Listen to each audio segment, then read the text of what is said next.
So in honor of the great street martial artist Terry Bogard, I will get into my history of violence, if you will. So, growing up, I was really into video. I still am, obviously, really into video games and anime and all these kinds of things. I also was a kid who, while played with friends and stuff like that, and in the '90s, most kids were outdoor, even though we liked playing in creeks and all that. Even if you were, a nerd, I would still go out and play a lot of sports and stuff like that, and play in the creeks and whatnot, right? Grass stains, right? But I prefer just hanging out and watching cartoons and kind of just being on my own in my own little world. And I was also an extremely sensitive kid, right?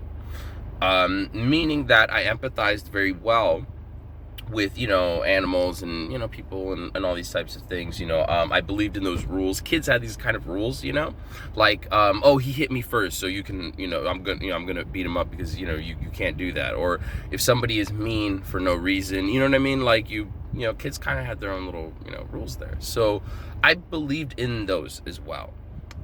Well, as we started to move around, I started to gain weight and end up around kids that I didn't know, that I didn't have history with. And as you know, if you move around a lot, you're the new guy, kids are going to make fun of you. So, I had started in martial arts very young, but I did not start. A lot of kids start in martial arts because of bullying. I started because I loved it. I thought it was cool. Dude, I was like 4 or 5 years old when I took my first class. You know what I'm saying? Like, my parents took me to watch Teenage Mutant Ninja Turtles 1, right? And apparently I was like 4 or something like that. And apparently I went ape shit, right? I actually taught myself the Taekwondo, or I guess Taekwondo, karate, and all that, tornado kick, right? Before I was even in class. Not because I'm some prodigy or anything. I realized that I couldn't jump high enough, and I kept rewinding the tape once I had the tape of, I think it was Splinter's master. It was either him or Orokusaki, the shredder. So there's a part where they do the kick, and I would rewind it, and I would mimic it like I mimicked wrestling, but I had to jump off of the coffee table just to pull that off. You know what I'm saying? So when I got, my parents put me in school just because of that is when I started training, right? They didn't want me to hurt myself. So you do what they tell you. You know what I'm saying? Like, I wasn't really that into sparring and all of that, but that's what they wanted, thank God for that, right? It's a good school. So, you do that, right? Now, growing up on these 90s kids movies like Three Ninjas and shit, you kind of get this message that you as a as a martial artist and as a kid and whatever, if people are messing with you, that you should, fight them, right? You know what I'm saying? These are the bullies, right? Quote unquote. Okay. There's a problem there, and this is how I ended up in military school, okay? We all make mistakes, or we all have our faults, you know what I'm saying? So I ended up in that school because as I started to gain weight and move around, it's not like I wasn't a martial artist. So what would happen is that people would talk shit and make fun of me for being overweight. And I'm a very, very sensitive kid. So who also knows spin kicks and all types of techniques, right? So I would assault these kids. I'm not bullshitting you, dude. My mom cried and cried so many nights, and I still feel terrible because the school would keep calling her. But to me, because it hurt my feelings so much that these kids were picking on me, because remember, you get to a new school, this is what happens. So yeah, every time somebody called me fat or whatever, and they thought they could just get away with that because they weren't going to fight, this taller, overweight kid who's going to kick them in the face, right? So, we're talking like, at like 10, 11, 12, 13, these ages. So I would just beat the fuck out of them. You know what I'm saying? Like, and the thing is that these kids were tough enough that their response to that was, well, I'm still going to rip his emotions apart. I'm just going to run away and try to get away after I say the things I'm going to say. Because that's how committed these fucking assholes were. You know what I'm saying? Dude, I've moved around, man. England and Colorado and shit like that. England was tough, dude. those kids are crazy, man. They love talking shit, man. They are. And some of them are hard too. Like they'll throw down with you even if you're much bigger, dude. They don't give a fuck. But that's only, some of them, like any place. So yeah. And of course there were still bullies who wanted to fight. But if you were my age, sorry, I'm telling you right now, until I got to military school, there was not one kid my own age who could take me. It's not happening. But did I still get fucked up? Oh yeah. Because what about the older kids? You see what I'm saying? So the older kids enforced their position on me with force. Whereas the kids my own age tore my emotions to shreds, right? And so I just started to become, dude, by the time I was 12 or 13, I was a vicious kid. Because, you growing up on all this, look at Terry Bogard, man. You growing up on all these, role models who fight the bad guys. Do you see what I'm saying? And if somebody hurts your feelings this much, they are the bad guys to you. To me, they were. You know what I'm saying? Obviously, me, now I'm a fucking parent. I'm going to have to talk to my kid, and be like, no, that's not how this works. You fucking nuts. Your life can get ruined if you just keep assaulting people for saying things. So, after enough years and I think it all culminated when I beat the shit out of 2 smaller kids in front of my own mother when she came to pick me up. And I think that that was probably the catalyst. They didn't do anything to me physically. I'm just being honest. You know what I mean? Once again, there were people who had over these years, but mainly I was coming for you for making fun of me for being fat. And so I end up in a military school. And here I am, a nice dude. You know what I'm saying? I've always been a nice dude. And yet I was sent and put into this boarding place where literal people who were in gangs in their high school could come jump you in your sleep. Now it was bullies on fucking steroids. You know what I'm saying? Now, you know what I'm saying? You can't escape the bully. People are used to just going home and being like, oh, well, at least I'm home today. Nah, man, you're going to have to wait a month stuck in that place with your bullies. You're going to have to learn. You're going to have to make friends. You guys are going to have to start doing some heavy shit. You have no choice. So, and that's how I learned to really deal with real bullying. Because when I got to this school, there was none of that. Oh, I'm, even though I'm tall and overweight, I'm a taekwondo, novice black belt, I'm gonna whoop your ass and all this. I did all the sparring, was a champion. I already talked about that in my heavy metal fighting origin story. Yeah, I got whooped on pretty bad at first, and I adjusted. You know what I'm saying? And then after that, going to college, and I was mainly training and sparring and stuff, and I was at the MMA club. It was kind of an early this is like 2005 and 2006, and just like MMA was not quite as widespread in the way that it is, but we had our club and we did stuff, so and then after, I didn't really get a lot of fights in college because I had nothing to prove anymore. There was girls now, we could just have fun with them. And then I went to the military, learned some stuff there, and then I don't want to talk about everything really, but I was locked up in a detention facility in the military for about 3 months. It wasn't the prison, as people, what they think would like, you know what I'm saying, but it was definitely some shit of its own.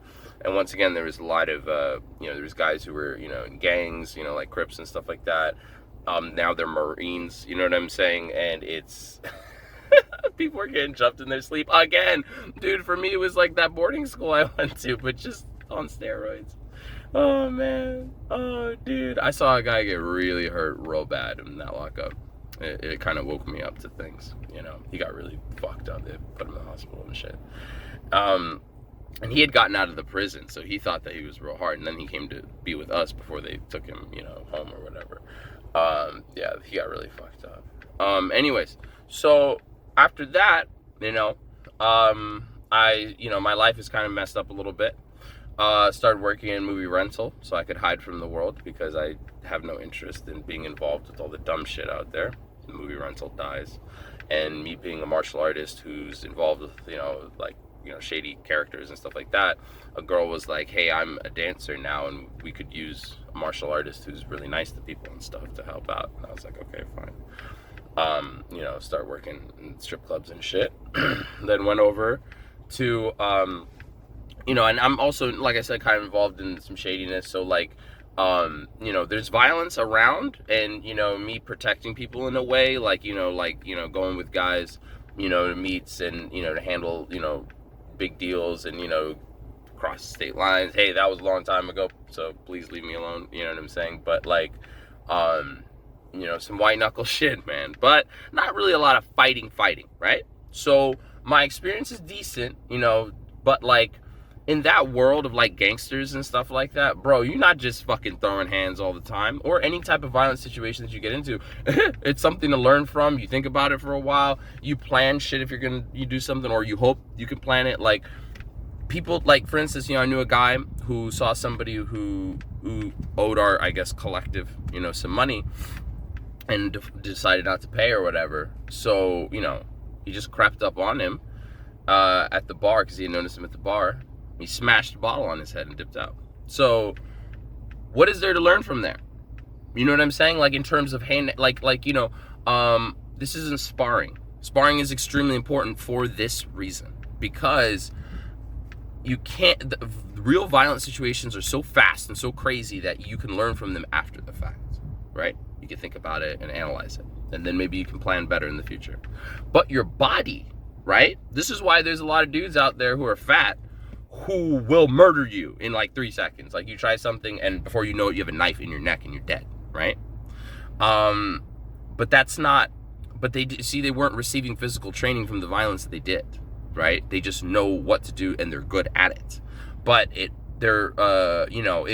that same quote unquote fat guy that I just mentioned, if he tried to go hand to hand with, a pretty good fighter, and they just fight like a duel, he's probably gonna get fucked up, because all that horrible violent shit that he's used to doing or whatever, that shit ends in like 3 seconds. Like, that's not, like, blocking, and no, it's none of that. You know what I'm saying? It's just, you're dead, right? So, I started working at an MMA gym, and, also learning at the same time, because I started with teaching kids. And then, as I got better, and, after sparring all these different, fighters and all this type of stuff, I started, of course, teach adults and stuff like that, and more at the beginning into striking and helping fighters get started. Like, somebody wanted to become a fighter, they could work with me, for all that basic shit, before they go bother these, dudes who are going to run them through some really advanced fighter stuff. Because while I use a lot of stuff found in MMA, a lot, I still think more from a street mindset, because I fight out of hate. And I really hate to use the word sadist, you know what I mean? Because I'm a really nice, like, person in just pretty much every way that I approach life. I am.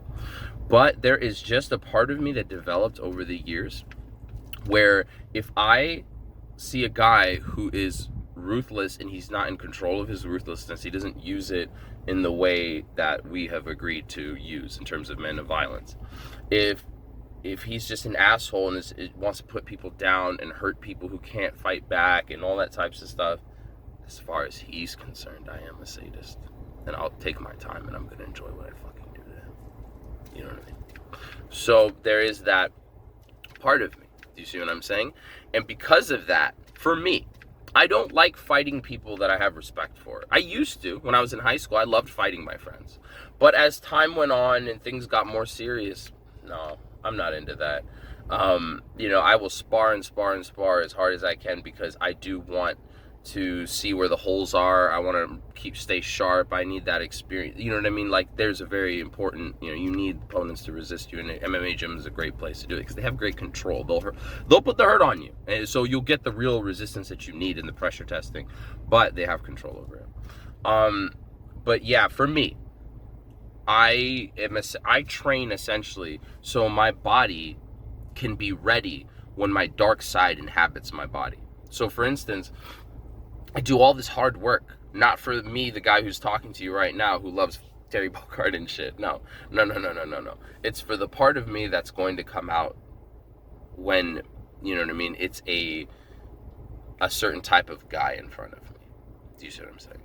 And once that person has decided that they want to tango, then that's when the part of me that is, that fights out of hate, that's where that shows up.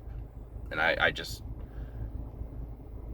don't unleash that on even the greatest fighter. I will let you beat me up in sparring. And when I say let you, that doesn't mean that you wouldn't have, even if I did go crazy, because it doesn't matter. We're all human beings. it doesn't matter if I decide to, to go like, dark martial artist, evil Ryu or whatever on you. That doesn't matter. If you're better than me, you're better than me, But my decision to leave that out of the fight is because I'm here to get better. And I loved my friends and coaches and fighters and people that I worked with. So I instead just tried to get good. That's all I cared about. You know what I'm saying? Like, I didn't think to myself, oh, I need to put the hurt on this guy. You know what I'm saying? Like, no, I just wanted to get good, So, that's just like how that kind of goes. You know what I'm saying? You don't have to be like, always like trying to become a fighter just to, I don't know, like just to get better or to be able to fight. Do you see what I'm saying? That's a whole other thing. That's a sport and competition between men who really respect each other. You know what I'm saying? And that's just, as I got older, separating, the hatred from the fighting became difficult. You know what I'm saying? And it could make me, maybe I'm a less effective fighter as well. That maybe also could lead to me getting my ass whooped. You know what I'm saying? Like I had a couple of early, like smokers, back at that old MMA club in college, I won a decision and lost to submission. And over time, as hate came in and I became a more hateful fighter, maybe I would just start getting my ass kicked because these guys are going off tactics and all this other shit. Whereas I'm just trying to get you in a corner and elbow your face to death. That's all I care about is elbows and, these types of things. I'm a very angry fighter. So, you know what I'm saying? And then go into bouncing, back into bouncing. I had left for a little bit when I joined MMA, and then when I figured out my schedule and my life, then I reincorporated bouncing, you know what I mean? But bouncing and being a doorman and stuff like that, that's just information. Always remember that. It's all information. It's not, experience in street violence is not the same as training. You know what I'm saying? So that's more what I was trying to like get across here. I just really think both is important. And also too, I kind of wanted to just give a quick background because, how somebody goes on that road where they get into like a lot of fights outside of the ring or whatever, and they're able to learn about how these techniques and stuff come into play out in the real world, quote unquote.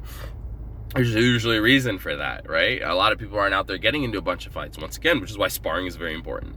But yeah, I kind of just wanted to explain, what the road that I went down.